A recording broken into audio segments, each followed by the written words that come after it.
اطلاع ہے وہ یہ ہے کہ $3 ارب جو سعودی عرب نے دیے تھے وہ بھی واپس مانگ لیے ہیں. یہاں دا نیوز نے ایک خبر دی تھی اور یہ کلیم کیا تھا کہ سعودی عرب سے کوئی $8 ارب کی ڈیل ہو گئی ہے پاکستان کی. سعودی عرب کوئی مزید $8 ارب پاکستان کو دے رہا ہے. وہ جھوٹا ثابت ہوا. اب جو خبر آئی ہے یہ مزمل اسلم ہیں، سابق حکومت کے ترجمان تھے اور اس وقت جو ہے ماہر معیشیات کے طور پہ سٹیٹمنٹ دے رہے ہیں. انہوں نے دو چیزیں بڑی اہم جو ہیں الارمنگ انہوں نے بتائی ہیں. نمبر ایک یہ ہے کہ آئی ایم ایف نے ان کی تمام شرائط رد کر دی ہیں جو یہ حکومت لے کر گئی تھی، اور سعودی عرب نے بھی $3 ارب واپس مانگ لیے ہیں. انہوں نے کہا تاثر دیا گیا کہ سعودی عرب نے $8 ارب دے دیے ہیں، جبکہ مفتاح اسماعیل نے بتایا کہ سعودی عرب نے $3 ارب واپس مانگ لیے ہیں.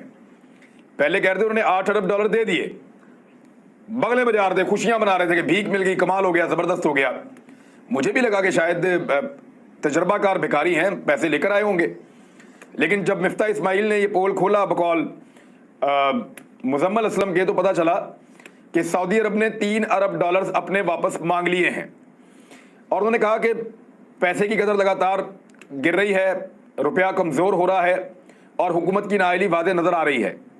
حکومت نے دعوے کیے تھے کہ شہباز شریف آئے گا تو معیشت بہتر ہو جائے گی، اور بہتر ہوئی ہے. اور یہ دعویٰ حکومت نے نہیں، DGISPR نے بھی کیا تھا، لیکن ان کے دعوے دھرے کے دھرے رہ گئے. یہ کہہ رہے تھے کہ آئی ایم ایف جائیں گے اور پیسے لے کر آئیں گے. آئی ایم ایف نے ان کی تمام شرائط رد کر دی ہیں، اور ڈالر کی بڑھتی ہوئی قیمت سے ایسا لگتا ہے کہ یہ $200 تک خدا نخواستہ ڈالر پہنچ جائے گا، اور پیٹرول کی قیمت بھی یہ یہاں تک لے جائیں گے. اس کی ایک اور ریزن ہے، یہاں پہ حکومت نے کچھ لوگوں سے رابطہ کر کے پھر وہ پریشر ڈلواتے ہیں، کچھ اقدامات ان کو اٹھانے ہیں، تو اس کے لیے وہ کر رہے ہیں. مرسی کو 4 دن کی چاندنی پھر اندھیری رات بجا کر جیل کی کال کوٹڑی میں پھینک دیا. اور وہ کیا ہوا؟ حسنی مبارک کو جس کو ہٹایا تھا پنجرے میں جاؤ کو کورٹ میں لاتے تھے، پھر کیا ہوا؟ اللہ نہ کرے، اللہ نہ کرے، اللہ نہ کرے کہ کبھی خان صاحب کو یا چھوڑیں آپ شہباز شریف کو، نواز شریف، کسی کو بھی پنجرے میں لا کر اگر کورٹ میں سامنے پیش کیا جائے تو پھر کیا ہوگا؟ بھائی میں کہہ رہا ہوں کہ ہم بہت سی ویلیوز سے ہٹتے چلے جا رہے ہیں. حقیقی آزادی کا خواب ہمیں حقیقی غلامی کی طرف لے گیا تو پھر کیا کریں گے؟ ہم کہاں بیٹھے ہوں گے؟ نہیں سر میں I don't buy this. ایک second I don't buy this. Imran Khan وہ آدمی تھے جنہوں نے عافیہ صدیقی کی رہائی کی موومنٹ میں شرکت کی تھی.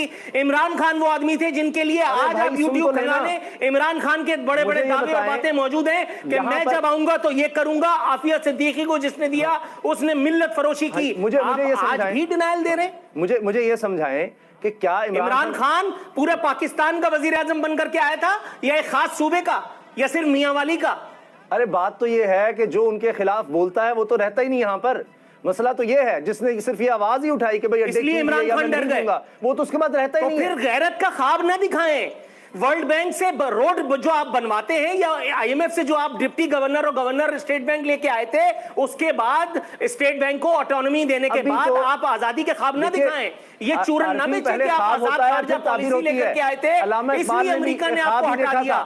میرے بھائی امریکہ ایک حکم دے گا آج ابھی کم قیمت پر تیل کیا خرید رہا تھا، اسامہ غازی صاحب آپ نے جو کہا سن لیجئے، پہلے میری بات سن لیجئے. اسامہ غازی صاحب آپ اور آپ کے اچھے خان کچھ نہیں کر سکتے.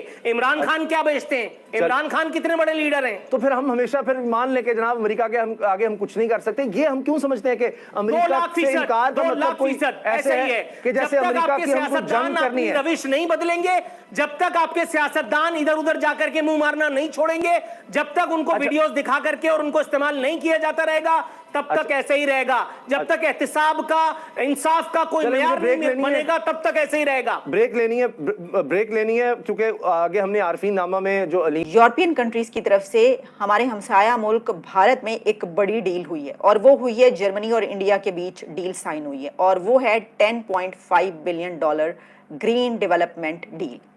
اور اس کو آپ کر سکتے ہیں کہ 10 بلین یوروز ہے اور $10.5 بلین یہ بنتے ہیں. اور اس کو یہ جو ایڈ ہے یہ 2030 تک ہے to boost the use of clean energy. اور اس میں جرمنی اور انڈیا نے series of bilateral agreements sign کیے ہیں، اور اس کے تھرو جو کلین انرجی ہے اس کے اوپر انڈیا کے اندر کام کیا جائے گا. اب دیکھیے ہم اس وقت کیونکہ بہت ایک سیاسی بحران میں